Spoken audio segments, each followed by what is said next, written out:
Est-ce que tu veux savoir comment changer la couleur d'un icône au passage de la souris? Bah justement, c'est ce qu'on va voir aujourd'hui. C'est parti. Donc l'idée c'est que je te montre comment réaliser ceci. Donc je vais en live ici sur mon projet. Regarde bien, quand je passe par-dessus mes icônes là, on voit qu'ils changent de couleur. Donc on va avoir le fond qui passe en noir et l'icône en lui-même qui va passer en blanc. Donc je vais te montrer ça tout de suite. Hop, ici. Donc là, comme tu peux le constater, j'ai des icônes qui sont placées, mais il ne se passe strictement rien. Déjà, prérequis, il faut un prérequis forcément, les icônes ne sont pas des images, ce sont des éléments embed, donc des SVG, hein. Tu vois ici, c'est un SVG qui a été embed directement. Alors comment est-ce que j'ai fait ça? Est-ce que j'ai tapé tout ce code que tu vois là? Parce qu'il y en a un bon paquet, hein. Regarde bien, voilà.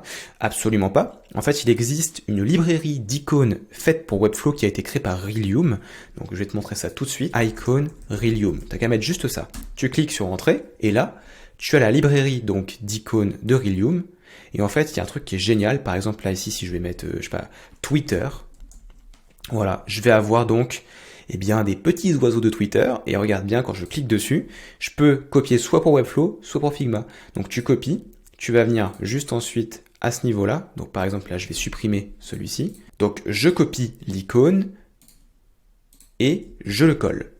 Une fois que c'est fait, tu vas simplement venir changer sa classe pour le redimensionner, par exemple ici 1 par 1 medium, donc ça c'est les classes utilisées dans la méthode client first, hein. Si jamais tu ne sais pas ce que c'est, on l'apprend au sein de Corias que tu retrouves dans la description de la vidéo.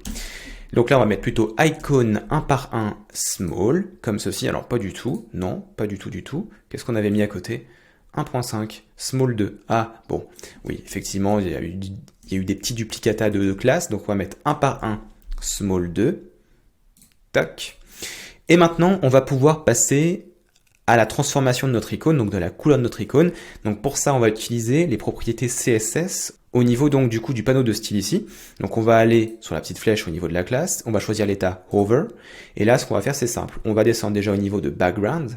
Donc au niveau de background, on fait passer le fond de transparent à noir. Et au niveau de typographie, on fait passer donc notre icône de noir à blanc. Tu vois, et là ça change en fait, la couleur, elle est prise en compte. Pourquoi elle est prise en compte? Parce qu'en fait ici, dans l'icône, regarde bien dans le code, je vais t'expliquer quand même au cas où.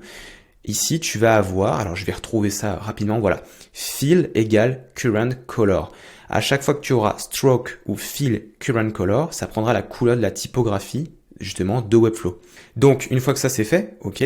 Donc là, du coup, ici, ça fonctionne. Regarde bien, quand je passe par-dessus, là, bah, tu vois que ça change de couleur. Par contre, effectivement, c'est un petit peu sec. Donc, on va mettre un peu de sauce pour que ce soit plus fluide quand même ici. Donc là, ce que tu fais, c'est que tu retournes sur le lien de l'icône du réseau social et tu vas venir au niveau des effets dans le panneau de style. Juste en bas, ta transition, tu cliques sur plus et là, tu peux mettre, allez, All Properties à 200 millisecondes.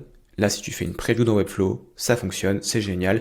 Tu as changé du coup la couleur d'un icône. Là, on est passé de noir à blanc. Tu peux passer de rouge à jaune. Tu peux faire ce que tu veux.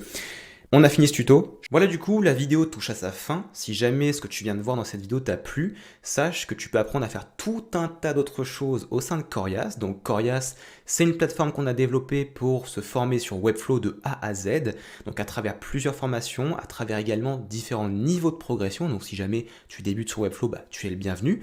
Si jamais tu veux nous rejoindre, hein, je te le dis quand même, hein, le lien se trouve dans la description de la vidéo. Donc concrètement, à l'intérieur, tu vas retrouver une initiation à Webflow de 4 heures, qui est d'ailleurs, elle, est offerte hein, quand tu t'inscris directement en dessous. Et ensuite, tu vas avoir donc accès à des formations avancées. Donc, formation Webflow page de vente, formation Webflow e-commerce, formation Webflow CMS.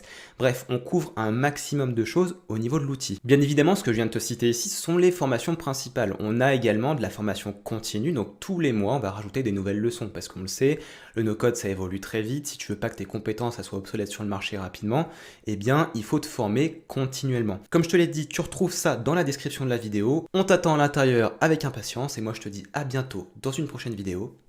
Ciao!